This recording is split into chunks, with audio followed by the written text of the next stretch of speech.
It was nearly Christmas. Annie and Clarabel were packed full of people and parcels. Thomas was having very hard work pulling them. Come on, come on. Come on, come on. The coaches grumbled and were feeling so full. We're feeling so full. We're feeling so full. We're feeling so full. Thomas looked at the hill ahead. Can I do it? Can I do it? Can I do it? Can I do it? Suddenly he saw a handkerchief waving from a cottage window. He felt better at once. Yes, I can. Oh, yes, I can. Oh, yes, I can. Shh, shh, shh, shh, shh, shh, shh. Oh, yes, I can. He pulled his hardest and was soon through the tunnel and resting in the station.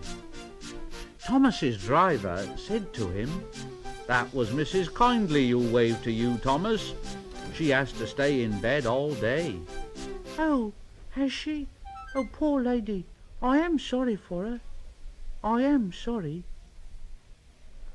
Engines have heavy loads at Christmas time, but Thomas and Toby didn't mind the hard work when they saw Mrs. Kindley waving. But then it began to rain. It rained for days and days. Thomas didn't like it. Mrs. Kindley couldn't wave on wet days. But whether she waved or not, they always whistled when they passed the little lonely cottage. Its white walls stood out against the dark background of the hills.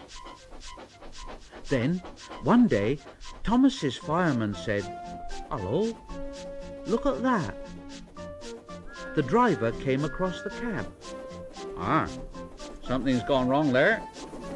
And there, hanging, flapping and bedraggled from a window of Mrs. Kindley's cottage, was something that looked like a large red flag. "Mrs. Kindley needs help, I expect. Let's stop, Thomas." And he put on the brakes, and Thomas gently stopped. The guard came squelching through the rain and mud up to Thomas's cab, and the driver pointed to the flag. "See if there's a doctor on the train, and ask him to go to the cottage. Then walk back to the station and tell him that we've stopped." The fireman went to see if the line was clear in front. 2 passengers left the train and climbed to the cottage. Then the fireman returned, and the driver said, "Well, I think we'll back down to the station so that Thomas can get a good start." But the fireman said, "We shan't get up that hill. Come and see what's happened." They walked along the line, round the bend, and the driver said, "Whoa, Jiminy Christmas. Go back to the train. I'm going to the cottage."